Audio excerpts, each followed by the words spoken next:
Welcome to EPC News. Catholic Channel.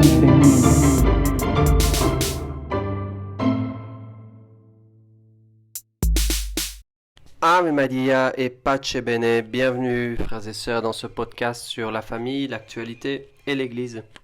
Nous écouterons aujourd'hui le témoignage de Carole et Julien, tiré du livre de Céline et Gaëtan Marion sur les méthodes naturelles. Ils nous raconteront leur expérience de vie et la façon dont les méthodes, et particulièrement la méthode Billings, ont transformé leur parcours de vie, malgré leurs hésitations au départ. Parler de la sexualité, de l'intimité du couple, est un tabou social, et pourtant, comme nous allons le voir, c'est une urgence, pour la femme particulièrement, mais aussi pour l'homme, sur d'autres aspects.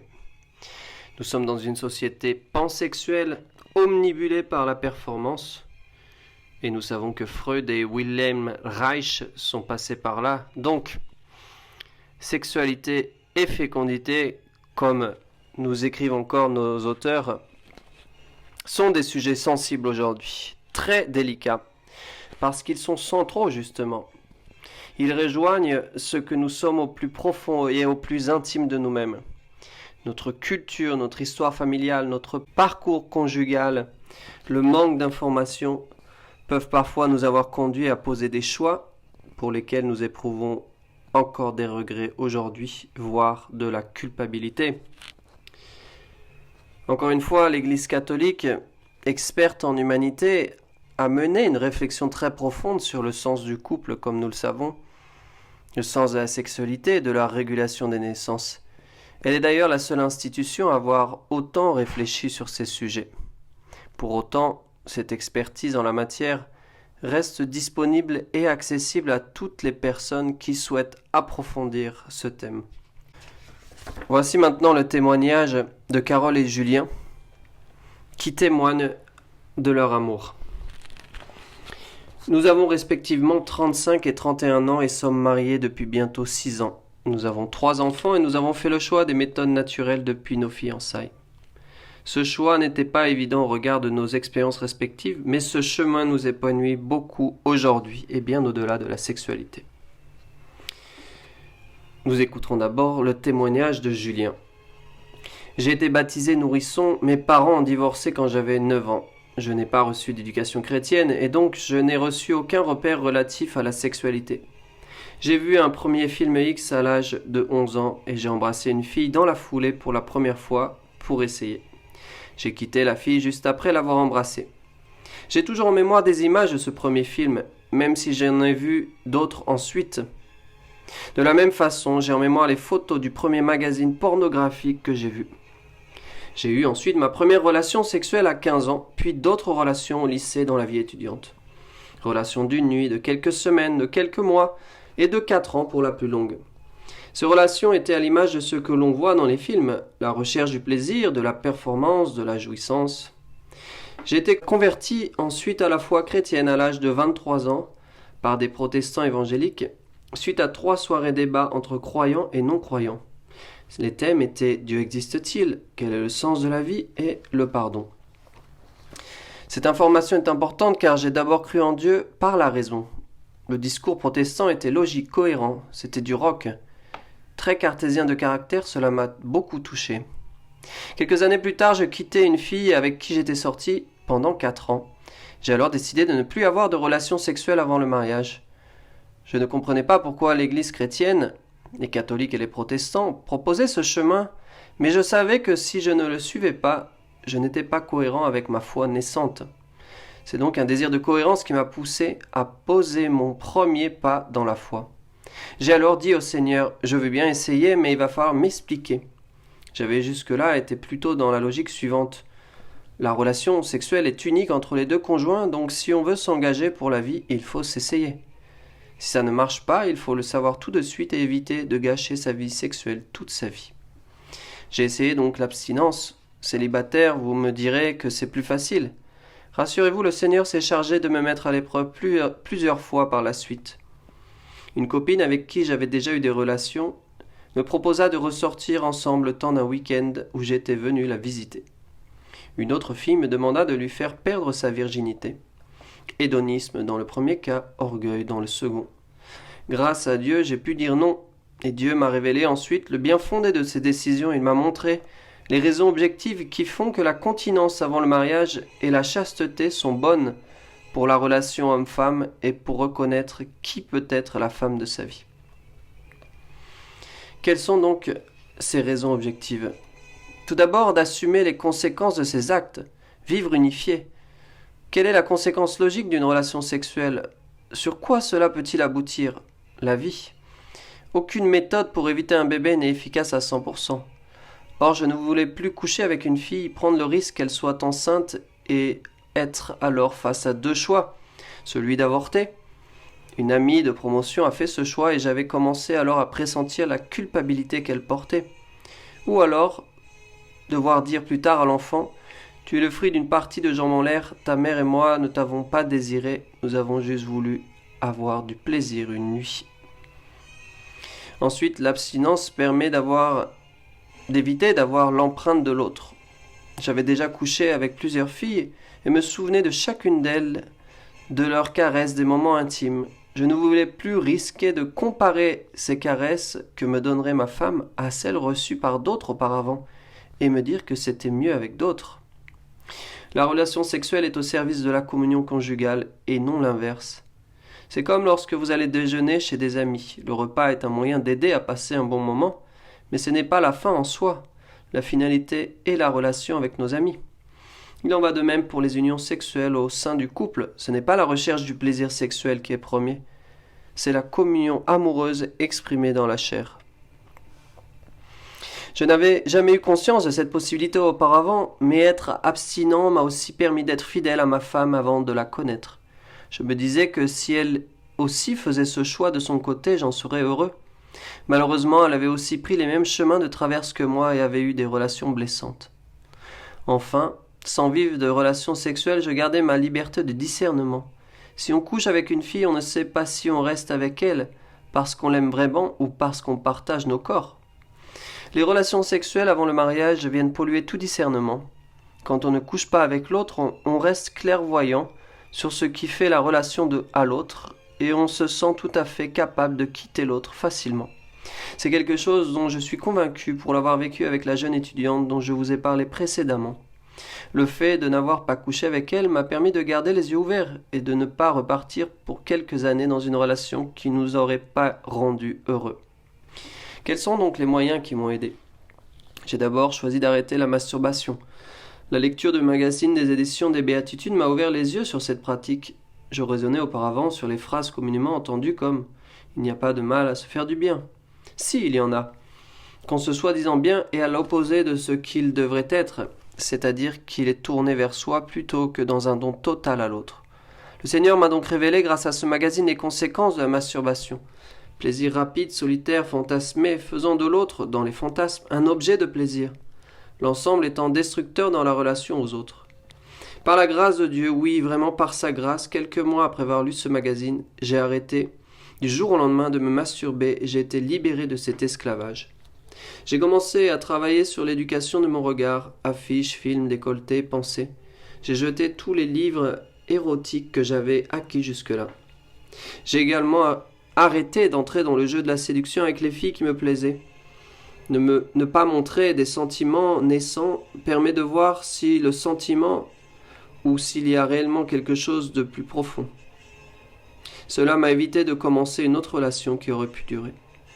Enfin, ma foi grandissant au sein de l'Église catholique, suite notamment à une retraite à Paray-le-Monial, j'ai commencé à prier la Vierge Marie et Saint Joseph. J'avais récemment lu dans un livre d'un sexologue chrétien que la Sainte Famille ne pouvait rien nous apprendre sur le plaisir sexuel. Je n'en suis pas si sûr. Peut-on recevoir un réel plaisir sexuel si celui-ci n'est pas baigné dans une chasteté quotidienne ? Quel homme sur terre pourrait prétendre avoir plus aimé sa femme que Saint Joseph ? Non pas que je rejette le plaisir sexuel, mais encore une fois, ce qui me fait choisir mon épouse chaque jour n'est pas le plaisir ressenti dans la communion des corps, mais bien l'émerveillement originel d'Adam pour Ève. Vraiment, cette fois, voici l'os de mes os, la chair de ma chair. M'abstenir de relations sexuelles m'a rendu libre, mon discernement était plus sûr et plus vrai concernant la relation avec une femme. Mon regard sur la femme a changé vers plus de respect de sa dignité. Elle n'était plus une partenaire potentielle systématique, mais une personne à part entière.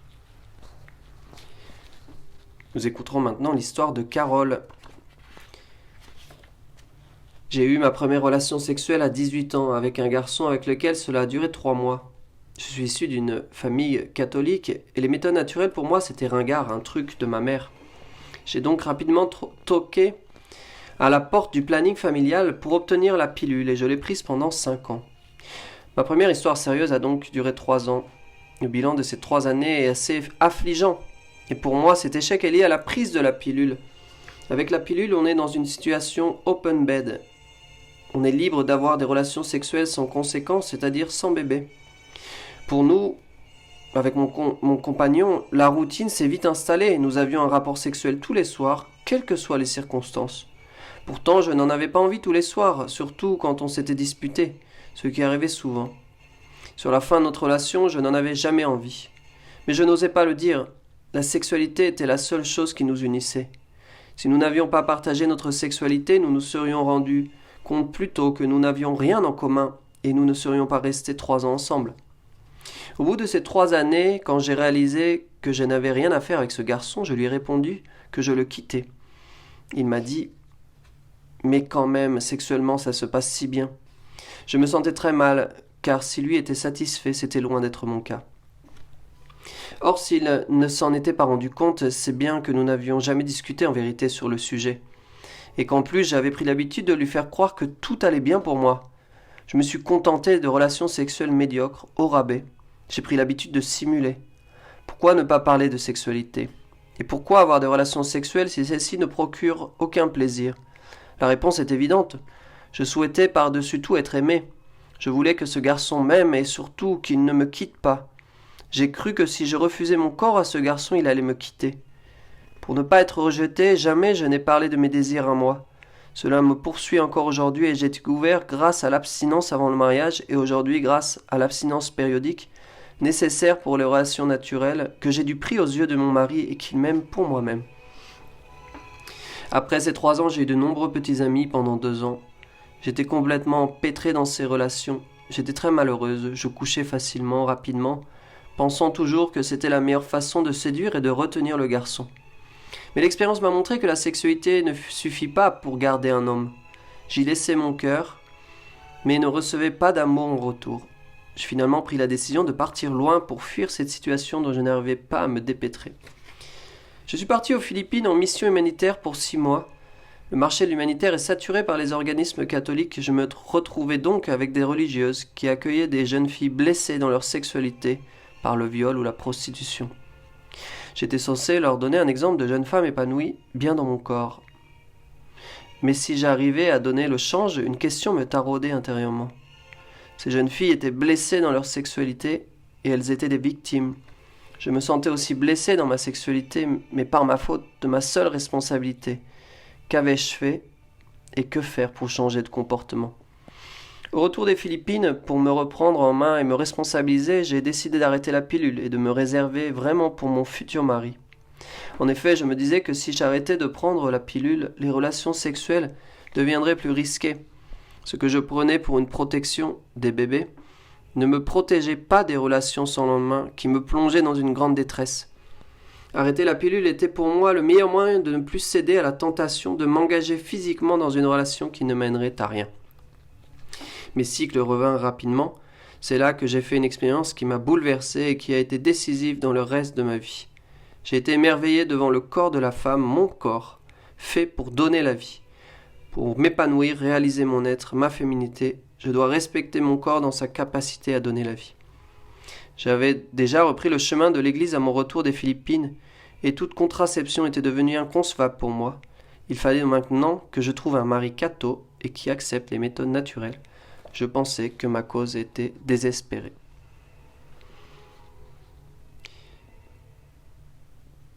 Le témoignage poursuit avec la période des fiançailles. Carole raconte « Quand j'ai rencontré Julien, j'ai tout mis sur le tapis avant qu'on sorte ensemble pour qu'il me choisisse en vérité. Je m'en voulais d'avoir pris la pilule et d'avoir eu plusieurs relations sexuelles avec différents garçons avant lui. À ce moment-là, j'ai compris que ça aurait été beau d'arriver vierge devant lui.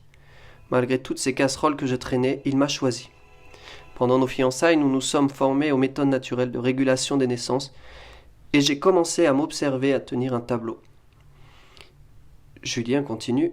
Lors de notre rencontre, c'est Carole qui m'a appris l'existence de ces méthodes. Je ne connaissais jusqu'alors que les contraceptifs artificiels.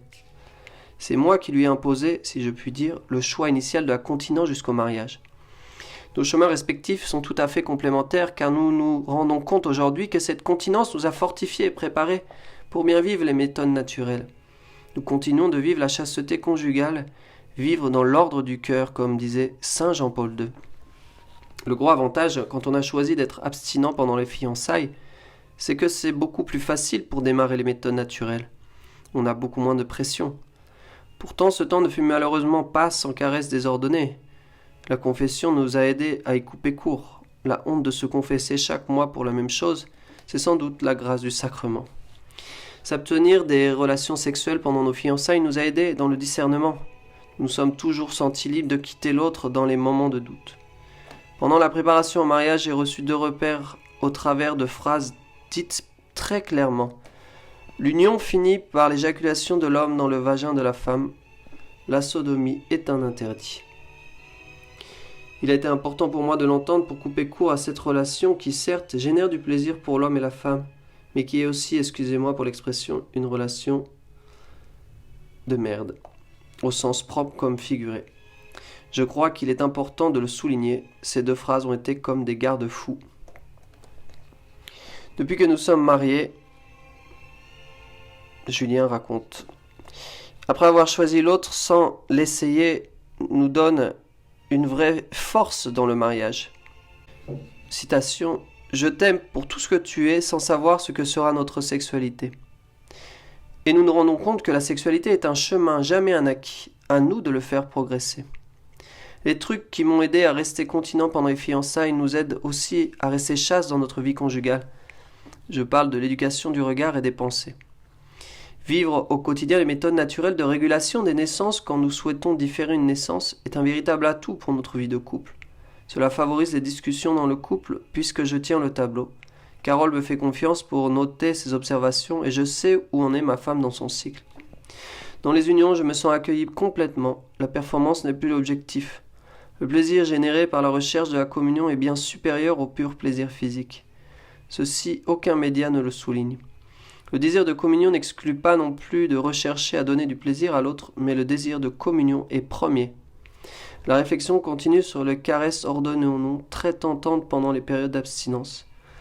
La confession aide à se relever et grandir quand on prend conscience qu'une caresse n'était pas ordonnée. Carole termine le témoignage.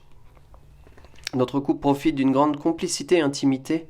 On parle de notre sexualité, de ce qu'on peut faire pour l'améliorer. Ça me pousse à briser mes tabous, mes pudeurs, à être plus vrai avec mon mari. Julien tient le tableau, je lui fais complètement confiance. Il sait mieux que moi où j'en suis dans mon cycle. Notre sexualité est beaucoup plus épanouissante que ce que j'avais connu avec la pilule. Quand on ne peut se retrouver que pendant certaines périodes, on y fait plus attention. On réserve nos soirées, on se donne des rendez-vous, on se couche plus tôt. Nous soignons nos retrouvailles dans la mesure du possible. Nous tâchons d'être attentifs l'un à l'autre. Julien s'intéresse à la façon dont je vis les choses. Par exemple, il me ménage quand j'ai mes règles et il sait que je suis davantage fatigué. De mon côté, je prépare Julien. Si j'entre en période féconde, je le préviens avant qu'on aille se coucher.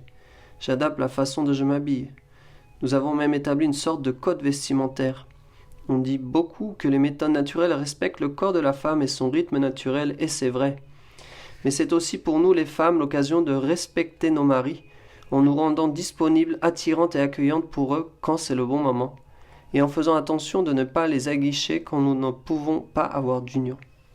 Je conclurai sur une plus grande responsabilité face à notre sexualité.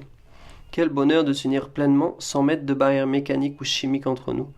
Quelle joie de pouvoir dire à l'autre « Je te reçois tout entier, y compris dans ta capacité à donner la vie ». Voilà, frères et sœurs, pour ce témoignage donné en vérité et sincérité.